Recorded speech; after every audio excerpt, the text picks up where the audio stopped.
शांति। आज मीठे मीठे शिव बाबा ब्रह्मा के तन द्वारा कहते हैं, मीठे मीठे बच्चे निराकार शिव भगवान अच्छे। अब निराकार किससे बोले, निराकार कैसे बोले? जरूर किस तन में आना पड़ेगा, तभी तो वाच्य कर सकेंगे। अब निराकार परमात्मा को तो कोई जानता ही नहीं, तो वो किससे बोले? जो उनकी बातें सुन समझ के उनकी बातों को मान के चलेंगे, जिनको समझ में आएगा उनसे ही तो वाच्य करेंगे।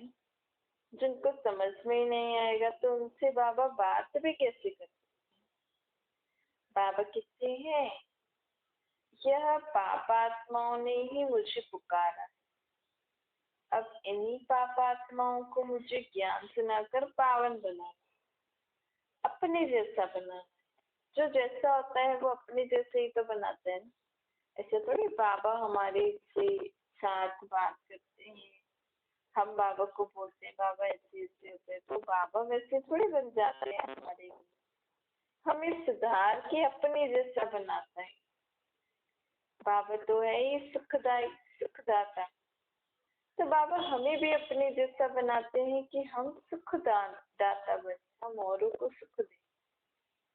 तुमको तो पुकारना नहीं है। अब बाकी पापात्माएं अभी भी पुकार रही हैं कि आकर हमें पावन। हमको तो अब नहीं पुकारना ना, हम तो अब पावन बन रहे हैं। ये धारणा करने की बात, बड़ा भारी खजाना हमें मिल रहा है। इसको आत्मा, अगर आप थोड़ा सा विचार सागर मंथन करेंगी, थोड़ा सा अपने को एकांत में अपने अंदर झांकेंगी कि मुझ आत्मा को क्या प्राप्ति हो रही, जिस अतीन्द्रिय सुख की, जिस अखंड शांति की, मन में शांति की, जिन शक्तियों, गुणों, ज्ञान को, समझ को, जिस पवित्रता की धारणा को मुझे आत्मा को इतने समय से पहचान करने की इच्छा थी, प्राप्त करने की इच्छा थी, वो मुझे अब परमात्मा द्वारा मिल रही है। तो बाबा कहते हैं ये बड़ा भारी खजाना है। हमारी स्थूल धन संपत्ति भी इसी अनुसार ही हमें मिलती है। जितना आत्मा में सुख, शांति, शक्तियां, गुण, समझ, पवित्रता होती है ना, उतना हमें स्थूल धन संपत्ति मिलता है। देखो, लक्ष्मी नारायण के राज्य में बहुत धन संपत्ति थी। उनका मूल कारण क्या था? क्योंकि उनके राज्य में पवित्रता थी। जहाँ पवित्रता होती है ना, वहाँ सब कुछ होता है। इसीलिए देखो, अगर हमारा घर कैसा भी बना हुआ है, लेकिन वो घर बड़ा साफ सुथरा, नीट एंड क्लीन और बहुत अच्छा हो, भले औरों जैसा महल जैसा नहीं हो, लेकिन नीट एंड क्लीन, उसमें कितना अच्छा लगता है ना। ऐसे लगता है जैसे महल से भी बढ़िया है। ऐसे हमें बाहर की साफ सफाई तो अच्छी लगती है, वैसे अब बाबा हमारी अंदर जो हमारी आत्मा है ना, उसकी साफ सफाई करने आए। बाबा ये बाहर की साफ सफाई तो प्रकृति कर लेती है, दुनिया की साफ सफाई जो बाहर की है वो प्रकृति करे, लेकिन बाबा किसकी साफ सफाई करने आए हैं? हम आत्माओं की। तो बाबा कहते हैं आत्मा में साफ सफाई करने के लिए मुख्य गुण धारण करना है पवित्रता। पहले मैं आत्मा जितना पवित्र रहूंगी ना स्वयं को, और जितना मैं सच्ची रहूंगी, तो मेरी अच्छी रीति सफाई होती जाएगी। मुझ आत्मा के संकल्प कैसे अंदर चल रहे हैं, किसके प्रति क्या विचार आ रहा है, ये हमें घड़ी घड़ी चेक करके उसको परिवर्तन करना है। बाबा कहते पवित्रता की शक्ति से अपने संकल्पों को शुद्ध करो। अब जिसके लिए जैसा संकल्प आ रहा है वैसा हमें एक्सेप्ट नहीं करना है, उसको शुद्ध करना है। आप जैसे हम पहले इस रीति देखते थे, अगर कोई गलत काम कोई सा भी कर रहा हो, तो हम उनके लिए विचार करते, देखो ये कितना गलत काम कर रहे हैं, इनको ऐसा नहीं करना चाहिए। भले वो हमारे से कनेक्शन नहीं, लेकिन तो भी दिखता है तो मन में तो विचार चलता है ना कि गलत काम कर। तो हमें ये भी विचार, उसको गलत की रीति नहीं लेना है, उसको शुद्ध में परिवर्तन करना है कि ये आत्मा भी जो कर रही है, परमात्मा बाप इनको समझ दे, इनको शक्ति दे रहे हैं कि ये गलत काम करना छोड़ दे। ऐसे शुभ भावना अपनी रखकर उसको अंदर मन में धारण कर। इस रीति बाबा कहते हैं जैसे स्कूल की पढ़ाई भी खजाना होती है, पढ़ाई से शरीर निर्वाह हम चलते हैं, कमाते हैं। पढ़ाई तो हमने शब्द किताबों वाली पढ़ाई की, एग्जाम में, इंटरव्यू में हमने उनको वही बताया जो हमने पढ़ा, लेकिन वो उनके बदले मुझे क्या देते हैं? अगर मैं टॉप कर लेती हूँ तो उसके बदले वो मुझे क्या देते हैं? धन देते। मैंने तो किताबों से पढ़ के जो पढ़ा, जो समझा, अपने बुद्धि अनुसार उनको उस एग्जाम को क्लियर किया, उस इंटरव्यू को क्लियर किया। लेकिन जिनके पास मैं इंटरव्यू देने गई, उन्होंने मुझे जो जॉब ऑफर करी, जो काम मुझे करने को दिया, उसके बदले वो मुझे धन संपत्ति दे रहे। तो जितना अच्छा मैंने उनको आंसर दिया होगा अपनी समझ से, उतनी ज्यादा मुझे धन संपत्ति मिलती है ना। तो हमारी समझ से ही हमारे घर में क्या आती है? धन संपत्ति। हम जितना अच्छा विचार करेंगे, जितना अच्छा सोचेंगे, जितना अच्छा निर्णय करेंगे, उतना हमारे पास धन संपत्ति आती है। तो बाबा भी यही कहते हैं कि जितना हमारी आत्मा में समझ होगी ना, ज्ञान होगा, वो तो है एक जन्म के लिए, और एक फील्ड में हम पढ़ाई करते हैं। यहाँ तो बाबा हमें आत्मा, परमात्मा, सृष्टि चक्र, तीनों लोकों का हमें ज्ञान दे रहे हैं, समझ दे रहे हैं। तो हमने ये पढ़ाई एकदम अच्छे से पढ़ ली, बुद्धि में अच्छे से समझ ली कि मैं आत्मा कैसे शरीर से कार्य कर रही हूँ। एकदम प्रैक्टिकल मैंने अनुभव कर लिया, परमात्मा बाप को याद कर रही हूँ तो कैसे मुझे प्राप्ति हो रही है, परमात्मा कौन है, कहाँ रहते हैं, उनसे मेरे क्या क्या संबंध है। ये सृष्टि जो अभी कलयुग जहाँ पे चल रहा है, दुख शांति का समय चल रहा है सृष्टि पर, पहले पहले यहाँ क्या था, फिर कैसे धर्म आए, कैसे भक्ति में हम जो जो कार्य करते हैं उनका यथार्थ अर्थ क्या है। तो ये अब कहाँ हम रहते हैं, ऊपर परम धाम का ज्ञान जो हमें बाबा सुनाते हैं। तो ये रोज रोज जो हम बाबा की पढ़ाई पढ़ रहे हैं, इसको जितना हम अपनी बुद्धि में, मन बुद्धि में विचार करेंगे, अपनी बुद्धि को विशाल बनाएंगे, उतना हमें सत्युग में क्या मिलेगी? धन संपत्ति। तो बाबा कहते हैं तो ज्ञान भी चाहिए और फिर दैविक गुण भी चाहिए। मैनर्स भी तो देखे जाते हैं ना, जॉब जब हम इंटरव्यू देते हैं या स्कूल में भी, चलो गुड कैरेक्टर्स वगैरह, उठनी बैठनी सब देखते हैं ना, चलन वगैरह। हालांकि वो कलयुग के हिसाब से चलन देखते हैं, लेकिन अभी हमें सत्युग में जाने के लिए दैवी गुण चाहिए। तो बाबा हमें कहते हैं कि तुम्हें गुणों की भी धारणा करनी है, दैवी गुणों। फिर हमारे अंदर पावर्स भी होनी चाहिए, आत्मा में शक्तियां भी होनी चाहिए। तो इस रीति बाबा हमें दैवी शक्तियां भी धारण करने को सिखा रहे हैं। तो वहां तो कौन सी पावर होती है कि देखें ये कोई अगर इनको ऐसा कुछ बोल रहा है, कर रहा है, तो ये इनको कैसे फटकार लगा रही है, कैसे डांट लगा रही है, या कैसे अपने आप को छुड़ा रहे हैं। इस रीति पावर देखी जाती है ना कि यहाँ, लेकिन यहाँ अहिंसक पावर, हमें नॉन वायलेंस पावर बाबा सिखाते हैं। हमारे अंदर आत्मा में शक्ति होनी चाहिए जिससे और आत्माएं भी सेफ हो, मैं भी सेफ। ऐसी हमें अंदर शक्तियां बाबा धारण करने के लिए शिक्षाएं दे रहे। तो बाबा कहते हैं, और हमारी पढ़ाई की एम ऑब्जेक्ट क्या है? देवी देवताओं पर, देवी देवताओं जैसा बन, श्री लक्ष्मी श्री नारायण जैसा बन, उनकी राजधानी में जाएंगी तो जो जैसा है उनकी राजधानी में भी सब वैसे ही होने चाहिए ना। मतलब वैसे ही सर्व गुणों से संपन्न, 16 कलाओं से संपन्न, संपूर्ण निर्विकारी होनी चाहिए। तो हमारी एम ऑब्जेक्ट है, जैसे कोई डॉक्टरी की पढ़ाई पढ़ता है तो कहते हैं ना कि हमारी एम ऑब्जेक्ट है कि मैं डॉक्टर जैसा बनूंगा। तो कोई एक पहले बना होगा, उसकी कॉपी करते करते अब भी लोग डॉक्टर बन रहे हैं। इसे लक्ष्मी नारायण तो एक बैठेंगे करती थी, लेकिन हम कहते हैं हम लक्ष्मी नारायण के राज्य में जाने वाले, तो हमें उन जैसा बनना है। तो यह हमारी एम ऑब्जेक्ट है। और यहाँ हमें पढ़ाते कौन है? स्वयं परमात्मा का हमें टीचर बन के पढ़ाते।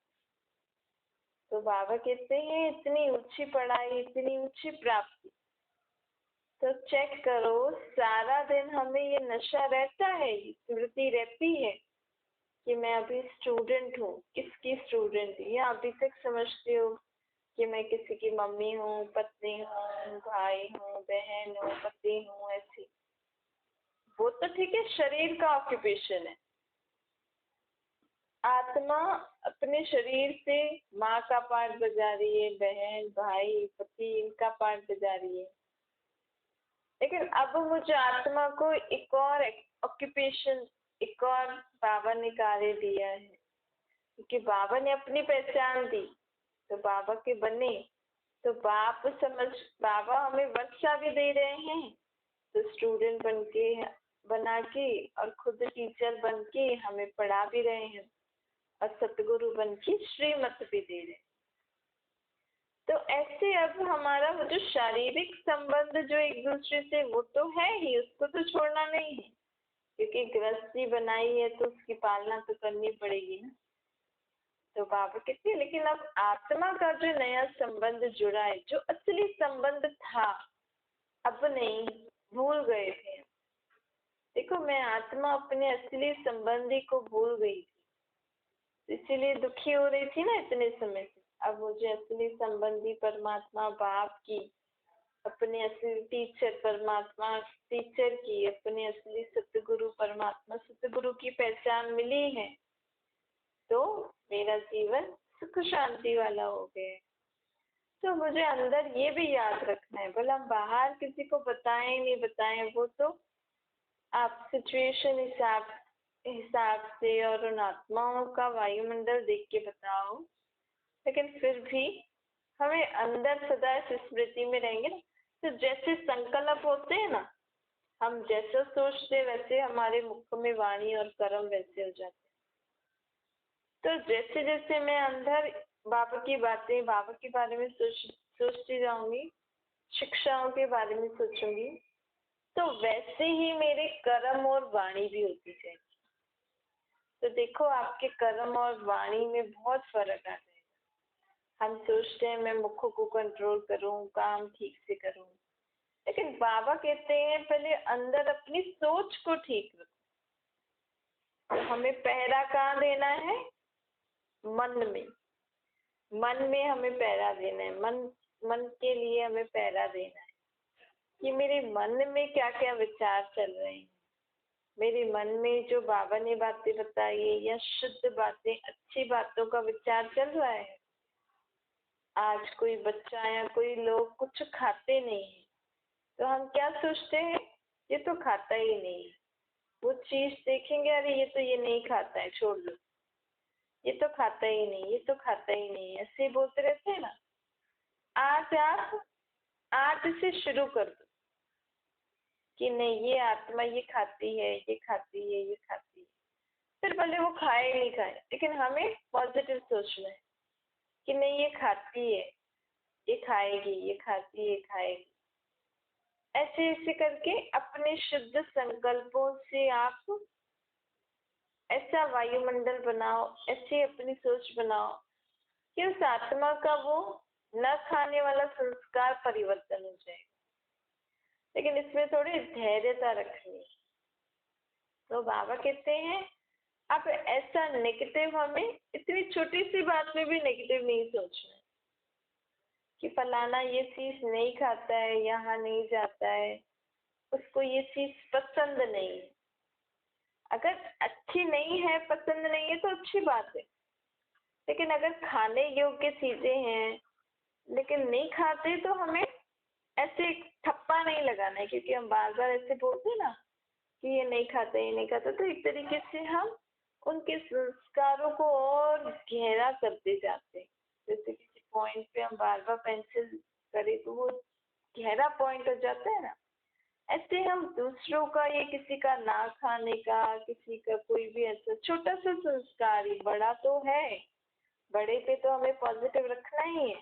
ये गुस्सा नहीं करता है, ये ऐसे लोभ नहीं करता है, ये ऐसे चिड़चिड़ापन नहीं करता, ये तो करना ही है पॉजिटिव।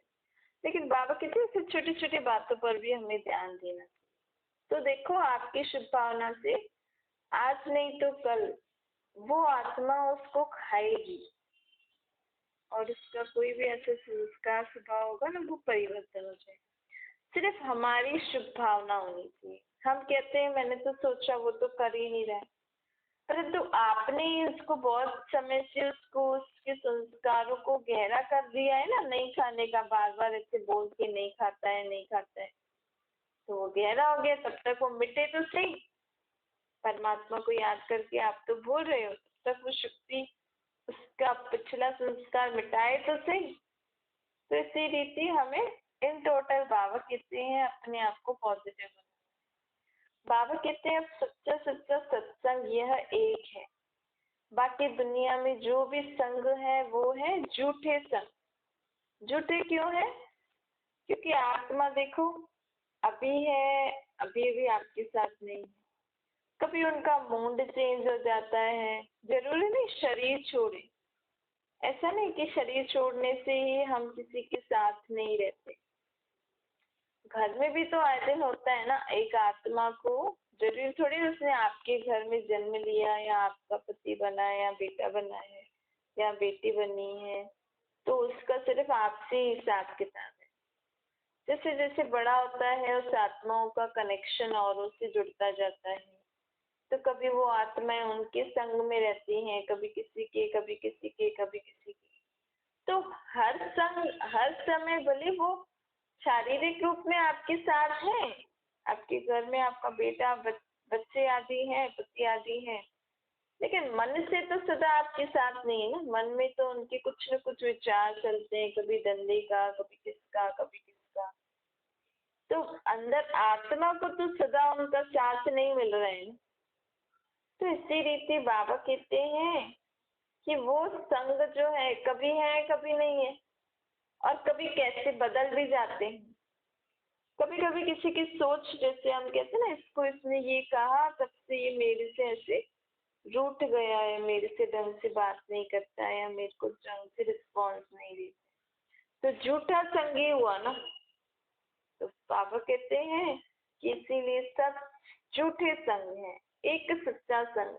देखो परमात्मा बाबा वो हमारी आत्मा के पास है ना, भले हम आत्मा कितनी भी गलती करें, लेकिन बाबा हमें हमेशा माफ कर देते और हमेशा हमें आगे बढ़ाने के लिए उमंग उत्साह देते रहते, दिलाते रहते।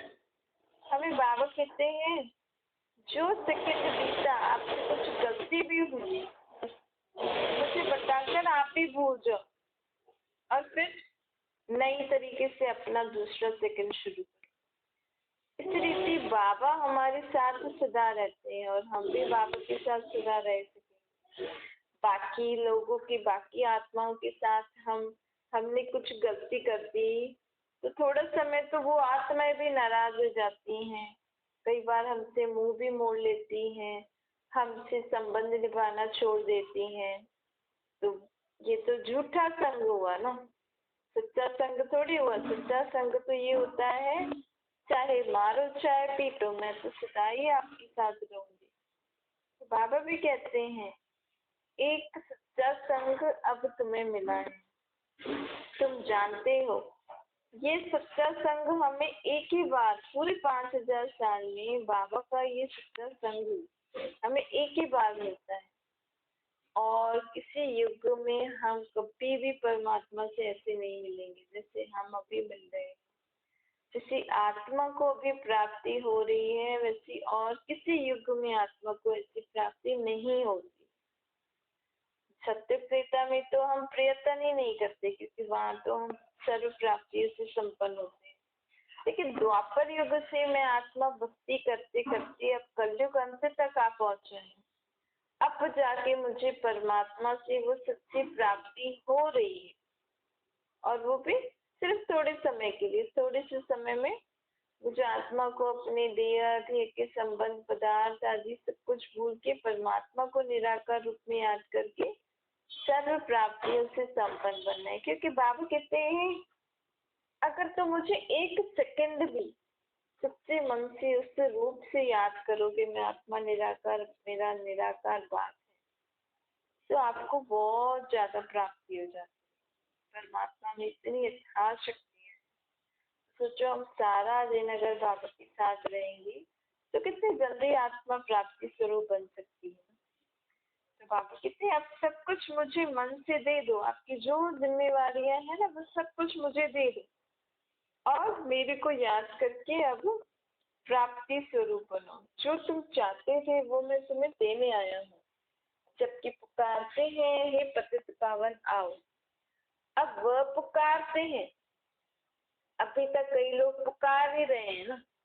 ये तो हमने बाबा को प्राप्त कर लिया। अब हमारे मुख से क्या निकलेगा बाबा।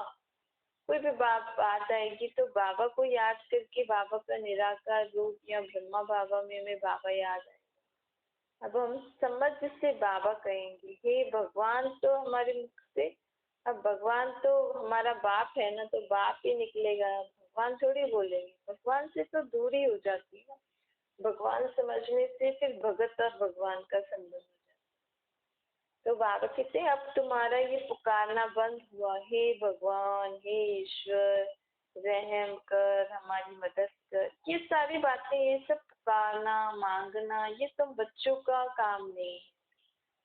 अब हम बच्चों का क्या काम है। आत्मा समझ के परमात्मा बाबा को याद करके सब बाबा से प्राप्ति करनी है।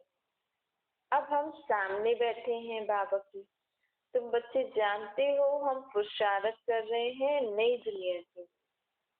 उस नई दुनिया में दुख शांति झूठ पाप भ्रष्टाचार विकार बीमारियां लड़ाई झगड़े इनका नाम निशान नहीं। ऐसी दुनिया हमने कभी सोची थी सपने में भी लोगों ने नहीं सोची। परंतु ऐसी दुनिया है।